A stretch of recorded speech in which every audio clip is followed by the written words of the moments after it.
할렐루야.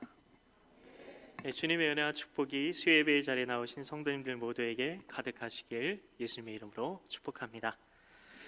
네, 하나님께서 지으신 첫사람의 이름은 모두 다 아실 것입니다.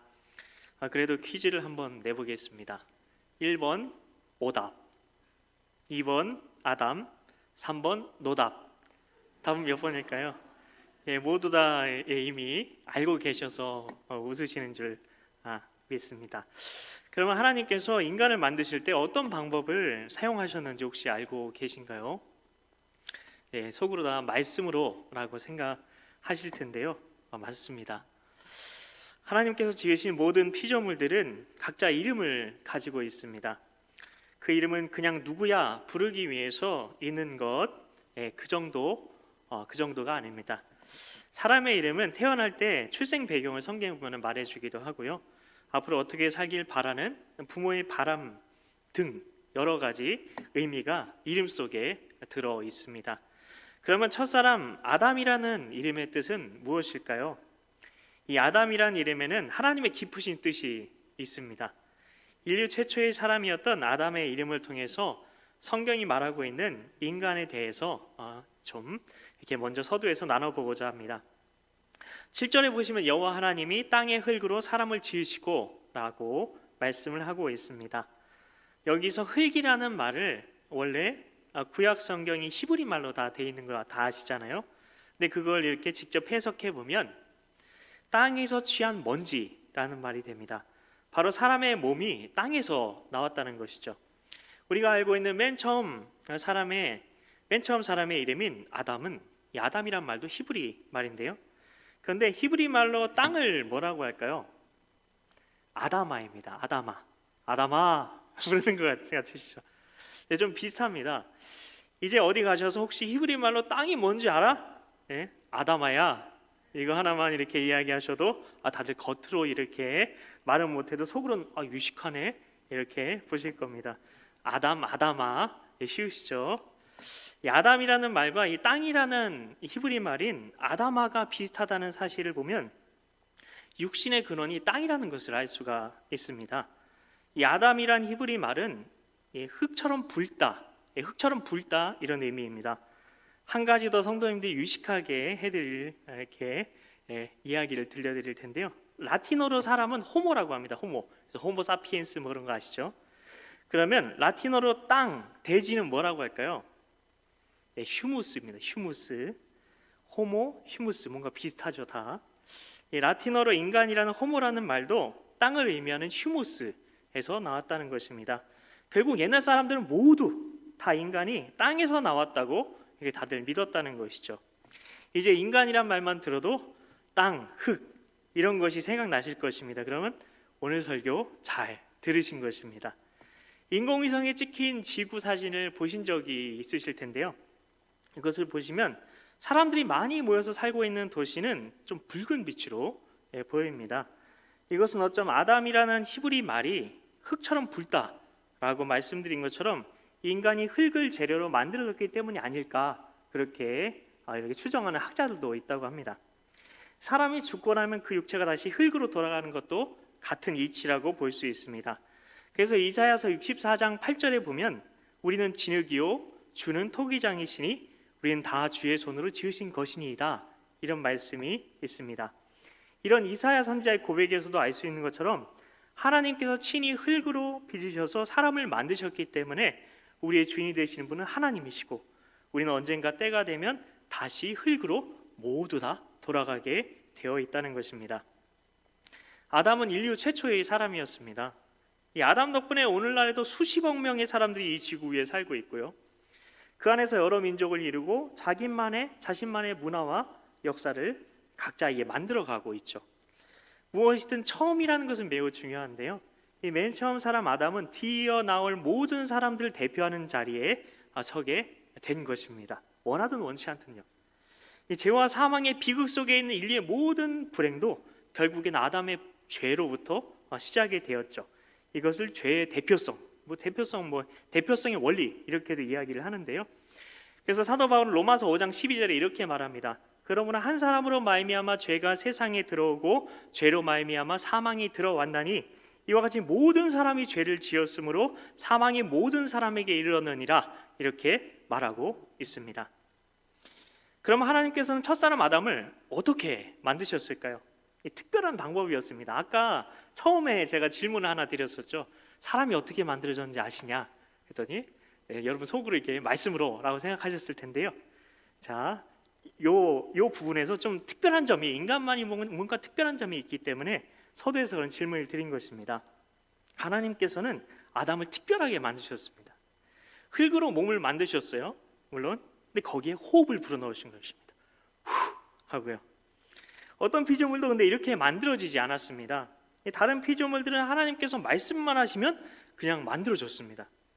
근데 오직 사람만 하나님의 호흡을 받고 만들어진 것입니다. 이 호흡이라는 말은 히브리 말로 된 성경에 보면 생명의 호흡이라는 뜻으로 되어 있습니다.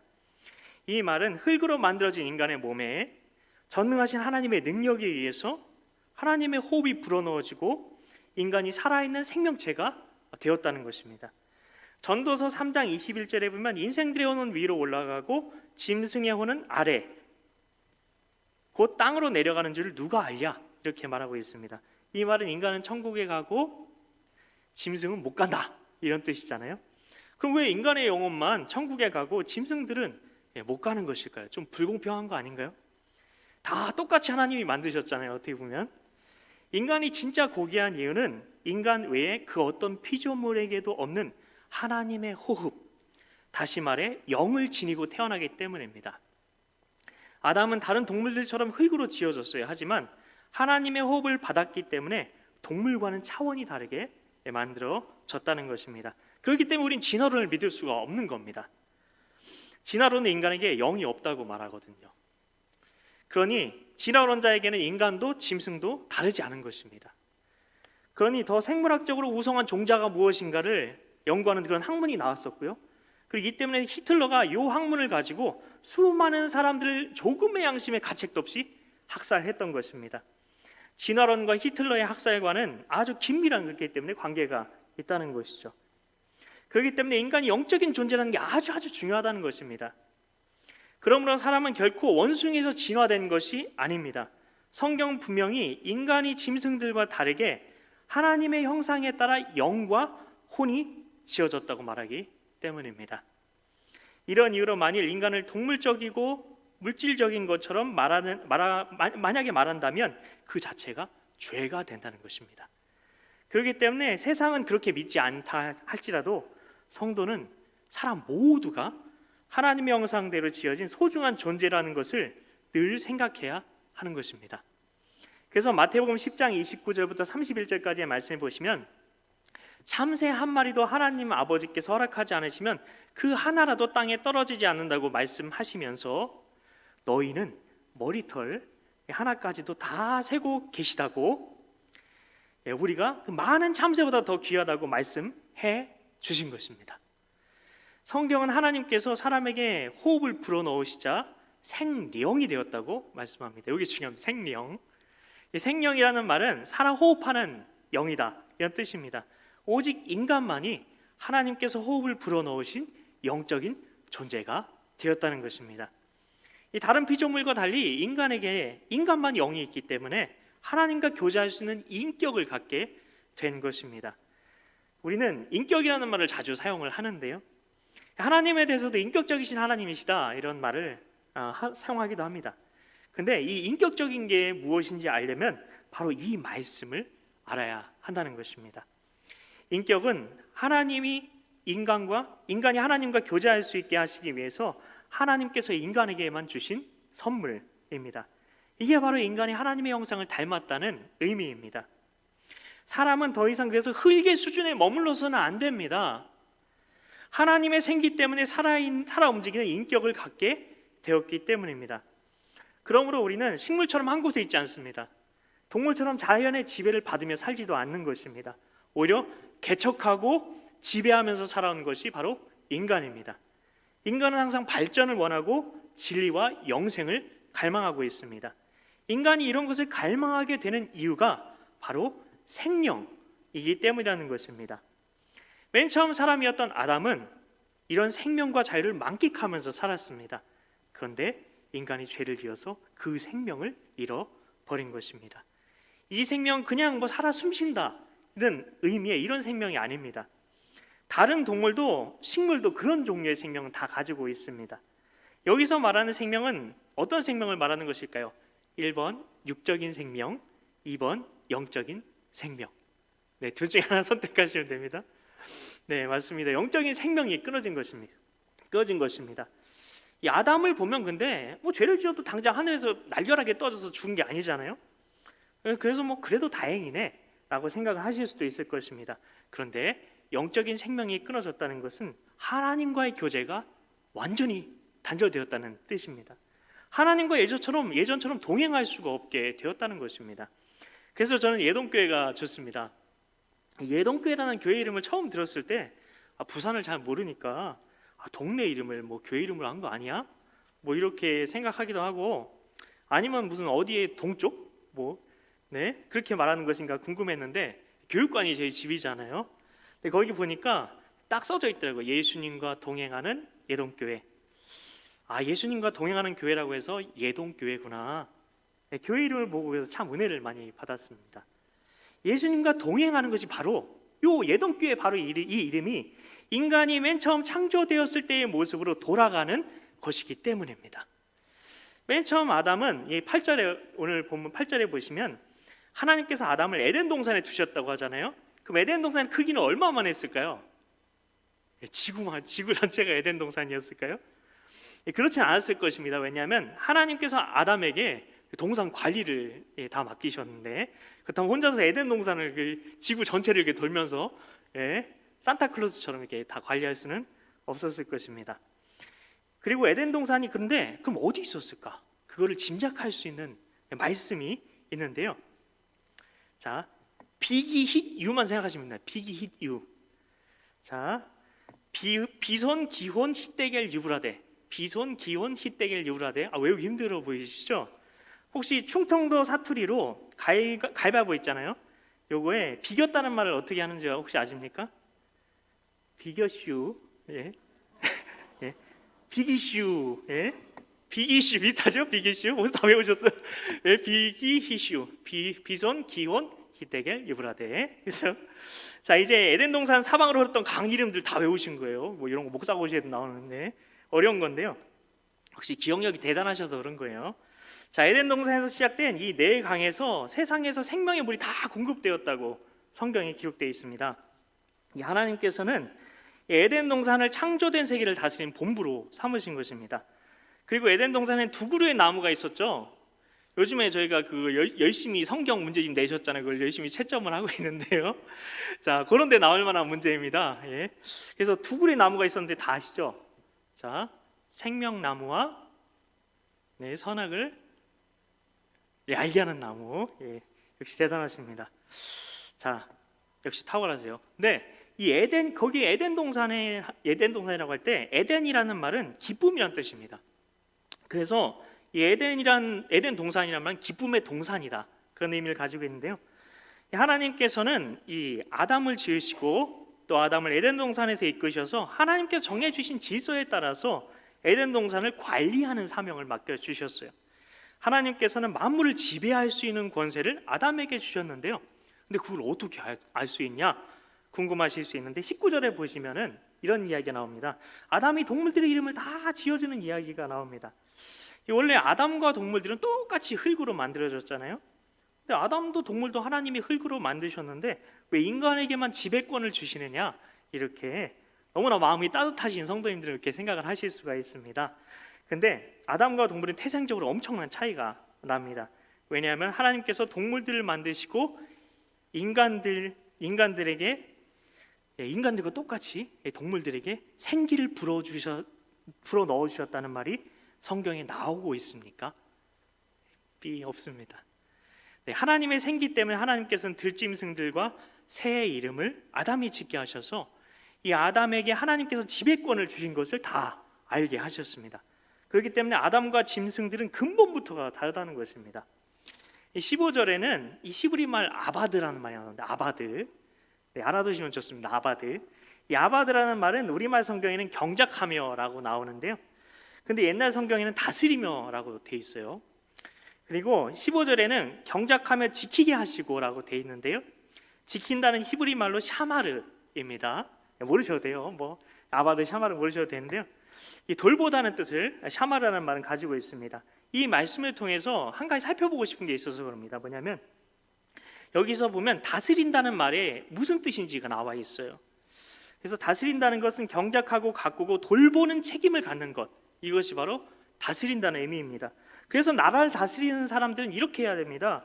경작하고 가꿔서 함께 잘 먹고 잘 사는 나라를 만들어야 하고 서로가 서로를 돌보는 나라로 만들어야 하는 것입니다. 이게 바로 진짜 잘 다스리는 것이죠. 그렇기 때문에 우리는 하나님의 대리 통치자로서 하나님의 은혜로 우리 자신과 세상을 잘 다스릴 수 있어야겠습니다.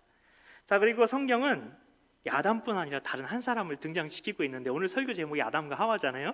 하와는 언제 나오나 이렇게 생각하셨을 수 있는데 드디어 하와가 나옵니다. 이 아담의 아내 하와가 나오는데 21절 말씀해 보시면 이 하와는 아담처럼 흙으로 지어진 것이 아니라 아담의 갈빗대로 지어졌다고 되어 있습니다. 이 하와는 아담의 몸에서 나왔고 아담처럼 하나님의 형상대로 만들어졌고 아담에게서 만들어졌으니까 인격을 갖게 되었겠죠. 생령이 된 것입니다. 그래서 오늘 가장 중요한 단어는 이 생령입니다. 그래서 생령만 잘 기억하시면 되겠습니다. 생령, 하나님과 동행, 예동교회. 이게 오늘 말씀의 열쇠가 되는 말 키워드입니다. 22절에 보면 아담의 갈빗대로 여자를 만드시고라고 되어 있는데요. 여기서 갈빗대는 히브리 말로 보면 옆구리를 말합니다. 하나님께서 남자의 갈빗대로 여자를 만드신 것은 남녀가 평등하고 서로 뗄래야 뗄 수 없이 만들어졌으며 여자는 남자에게 소중한 존재라는 것을 뜻하는데요. 우리는 당신은 사랑받기 위해 태어난 사람이라는 곡을 잘 알고 있어요. 그래서 교회에서 서로를 축복하기 위해 한때 많이 부르기도 했습니다. 요즘은 잘 안 불러요. 근데 남편 성도님들께 한번 여쭤보고 싶습니다. 혹시 아내에게 이 곡을 불러주신 적 있으십니까? 없다고 지금 강력하게 지금 네, 지금 여성도님들이 얘기를 하고 계세요. 자, 그럼 아내 성도님들께 여쭙겠습니다. 아내 되신 성도님들께 혹시 남편에게 당신은 사랑받기 위해 태어난 사람이라는 곡을 불러주신 적이 있으십니까? 네, 없다고 얘기하셨어요. 없으신 것 같아서 옆에 앉은 남편 아내를 위해서 다 함께 당신은 사랑받기 위해 태어난 사람이라는 곡을 함께 지금 따라 함께 하고 싶었지만 참았다가 이따가 함께 축복하며 찬양하도록 하겠고요. 지금은 옆에 남편이나 아내가 앉았으면 이렇게 한번 축복을 해주셨으면 좋겠어요. 여보, 옆에 계시면 네, 네 이렇게 얘기해요. 여보, 당신은 나에게 사랑받기 위해 태어난 존재예요. 사랑해요. 이렇게 얘기해 주시고 옆에 남편이나 아내가 안 앉았을 수도 있잖아요. 그러면 당신은 사랑받기 위해 태어나셨습니다. 사랑합니다. 이렇게 잠깐 축복해 주시겠어요? 네. 옆에 당신은 사랑받기 위해 태어나셨습니다. 사랑합니다. 여보, 당신은 나에게 사랑받기 위해 태어난 존재예요. 사랑해요. 감사합니다. 내가 좀 마지막으로 좀 살펴보고 싶은 게 있는데 하나님께서는 너무 분위기 좋습니다.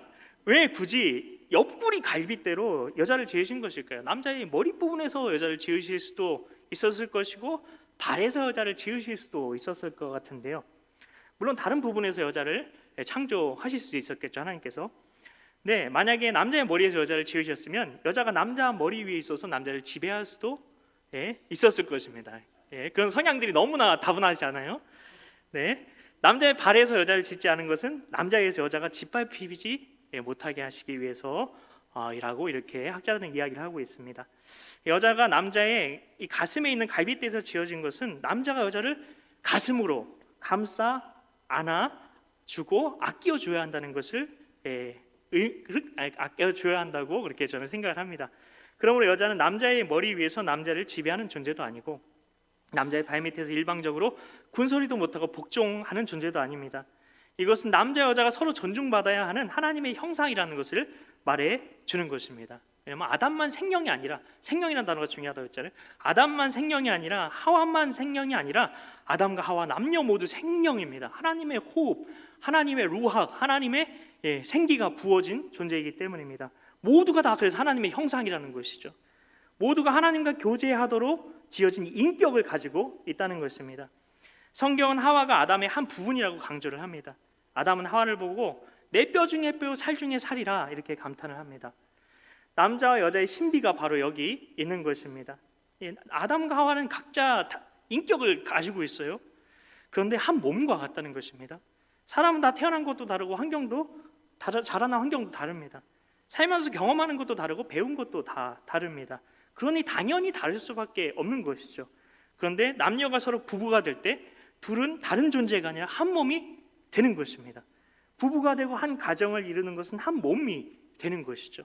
각자 인격을 가지고 있으면서 결혼을 통해 하나됨의 신비가 이루어진다는 것입니다. 그래서 창세기 2장 24절은 이러므로 남자가 부모를 떠나 그의 아내와 합하여 둘이 한 몸을 이룰지로다 라고 말하는 것입니다. 하와는 아담의 분신과 같았습니다. 그래서 아담은 그녀를 내 뼈 중에 뼈요 살 중에 살이라 이렇게 말했던 것입니다. 숙제를 하나 내드리겠습니다. 자, 갑자기 긴장하시는데요. 나중에 집에 가셔서 아내나 남편에게 이렇게 말해주는 것입니다. 당신은 내 뼈 중에 뼈요 살 중에 살이에요. 이렇게 얘기해 주시고, 그리고 당신은 사랑받기에 태어난 사람 꼭 불러주시는 겁니다. 저도 꼭 숙제하겠습니다. 저도 못해가지고. 자, 여기서 아담이 하와를 내 뼈와 살이라고 말한 것은 아담이 얼마나 하와를 사랑했는지를 잘 보여주는 것입니다. 아담은 하와를 처음 본 순간 그녀에 대한 사랑을 가슴에만 담아둘 수 없어서 입술로 외쳤던 것입니다. 사랑은 표현하지 않으면 사랑입니다. 사랑이 아닙니다. 사랑은 표현하지 않으면. 속으로는 사랑하고 있어요 라고 이렇게 말씀하실지 모르지만 꼭 서로를 향해서 사랑을 고백해 주세요. 하나님께서 만약에 나는 너를 속으로는 사랑하는데 남사스러워서 입으로는 말 못하겠다 이렇게 하셨나요? 아니죠. 하나님의 우리를 향한 대표적인 사랑의 고백이 요한복음 3장 16절이잖아요. 하나님이 세상을 이처럼 사랑하사 독생자를 주셨으니 이는 그를 믿는 자마다 아무도 멸망하지 않고 영생을 얻게 하려 하심이라. 세상을 이처럼 사랑하사라고 되어 있는 부분을 우리말로 보면은 그 의미가 좀 이렇게 가슴에 짠하게 와닿지 않는데요. 영어로 보면 너무 의미가 명확해집니다. 뭐라고 되어 있냐면 God so loved the world that he gave his one and only son이라고 되어 있어요. 여기 보면 영어의 so that 아시죠? 너무 뭐뭐해서 할 수밖에 없다. 할 수밖에 없는 거예요. 너무 해서 할 수밖에 없는 거예요. 근데 여기 이게 사용되어 있다니까요. 그래서 God so loved the world, 하나님이 세상을 너무 사랑하셔서 that he gave his one and only son, 하나밖에 없는 아들을 주실 수밖에 없었다는 겁니다. 하나님께서 우리를 자신의 분신처럼 생각하시고 사랑하기 때문에 아들을 내어주시는 그 큰 대가를 기꺼이 치르실 수밖에 없으셨다는 것이죠. 창세기 2장 24절에는 남자가 부모를 떠나 그 아내와 연합하여 라는 이런 말씀이 있는데 이 부분은 그냥 빼버리기 너무 시간이 길어져가지고 자, 한 가지 이야기만 드리고 말씀을 맺으려고 합니다.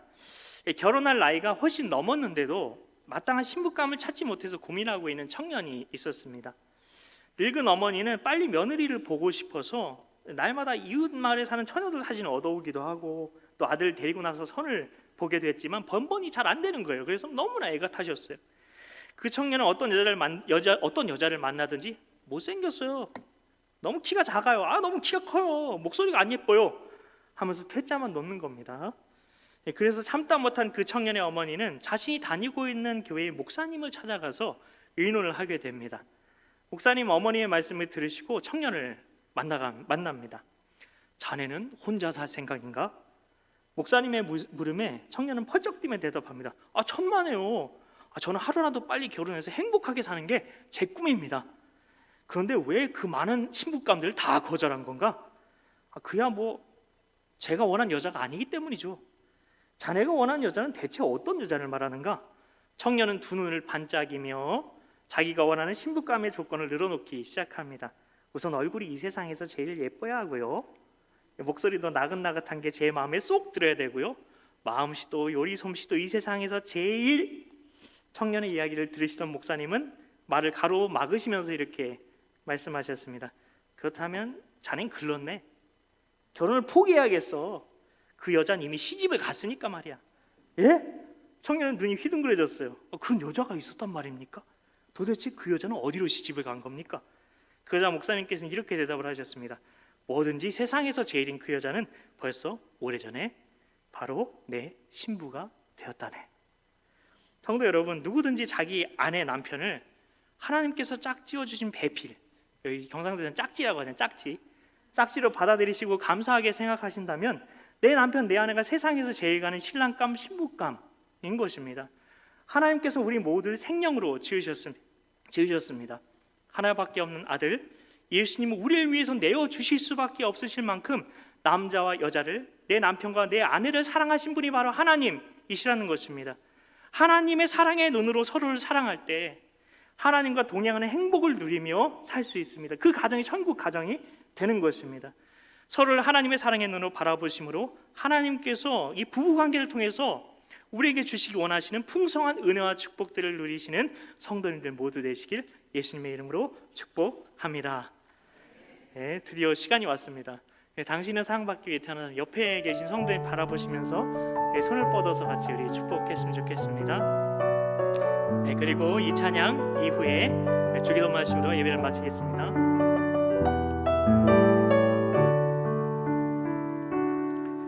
당신은 사랑받기 위해 태어난 사람, 당신의 삶 속에서 그 사랑받고 있지요. 당신은 사랑받기 위해 태어난 사람, 당신의 삶 속에서 그 사랑받고 있지요. 태초부터 시작된 하나님의 사랑은 우리의 만남을 통해 열매를 맺고 당신이 이 세상에 존재함으로 인해 우리에겐 얼마나 큰 기쁨이 되는지. 당신은 사랑받기 위해 태어난 사람, 지금도 그 사랑 받고 있지요. 당신은 사랑받기 위해 태어난 사람, 지금도 그 사랑 받고 있죠. 여기에 자기 이름을 넣어서 한번 우리 고백해 보겠습니다. 지와는 사랑받기 위해 태어난 사람, 지와의 삶 속에서 그 사랑받고 있지요. 지와는 사랑받기 위해 태어난 사람, 지와의 삶 속에서 그 사랑받고 있죠. 태초부터